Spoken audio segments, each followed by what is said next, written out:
Hi guys, how you doing? Sorry it's been a while since I've lastly updated you with a video.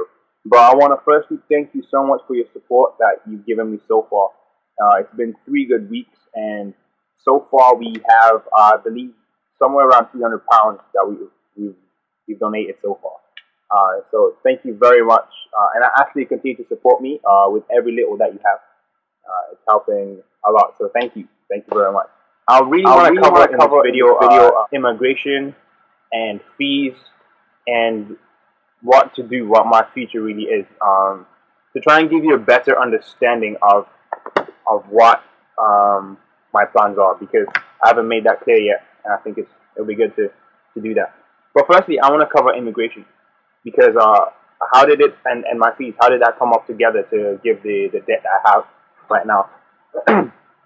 So I finished my sixth form in 2008, and while I was at Blue Coat doing chemistry, biology, and maths for my A levels, I applied to Warwick. I applied for medicine, and Warwick was my my fail-safe, which is what I followed. So I wasn't able to enter into medicine directly, but what I did is that I took into biomedical sciences.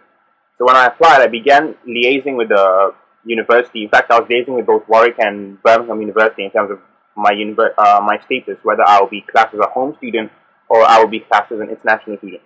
So that continued to, the liaisons continued till way into, I believe, around September, October,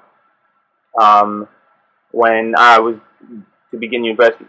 And so we continued to liaise, and it was like my agreement with them when I got there is that we'd continue to liaise, and then what would happen is when I found to be a home student, they would backtrack it. So I began to study, and at that time it was good. I started studying at Warwick, and my class at that time, I was classed as an international student. So what does that mean? Basically, the home student fees were what, 3,295, something like that anyway. But for an international student, because I was doing a lab-based study, it hiked to 13,995. Yes, that was what I had. And so the issue came up in that with my tuition fees, they kind of tripled for 1 year. And with that, my mother and I began to pay monthly installments to try and clear that debt, clear that tuition fee by the end of the first year. Now we did well, because in October, November, December we paid that percentage.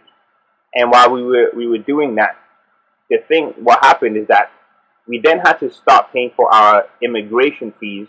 And let me try and make this clear, in terms of trying to get our papers sorted out, because at that time my father had left us, and so our status was in limbo. And that's why all this confusion really came up. Was I really home student? Was I international? Am I really Kenyan? Or am I British? Whatever. But the truth is that it really caused a lot of confusion.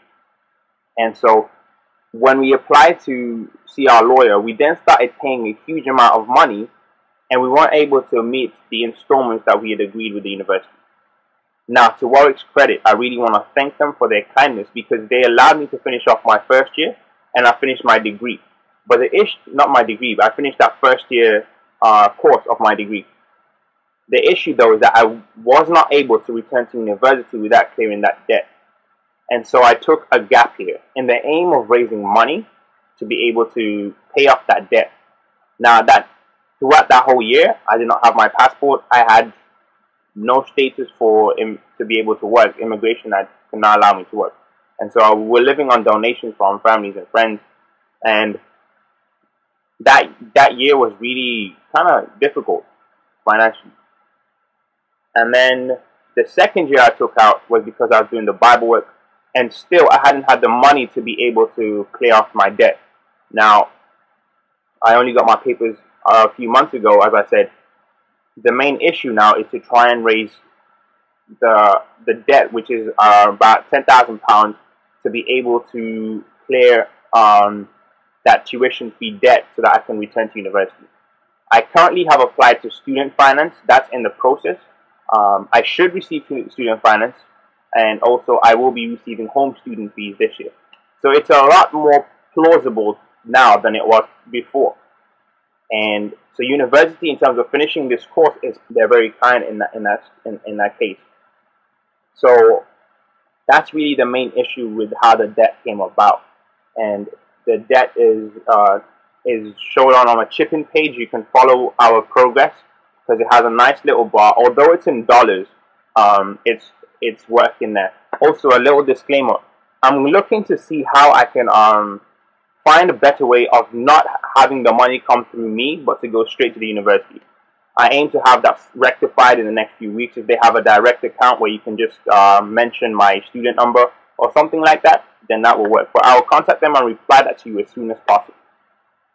The other issue, well, not issue, is that I'd really like to tell you what I want to do in terms of my life. And so look out for the next video, which will really cover my future plans and medicine.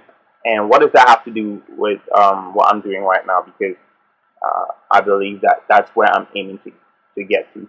And check out the next video. Thank you so much for your support. I hope you follow me on Twitter and on Facebook. And thank you so much for your support so far. And remember to Facebook message me. Also, I got my mobile phone back. So call me on 078-7131-8588. The number's on the page. 078-7131-8588. Thank you so much. Continue to support me. If you can send it out, retweet, put it on your Facebook page, change your profile picture, whatever you can do, just to raise awareness, and it will be really good. Thank you so much, and have a lovely week, and until I get to hear from you again. Thank you.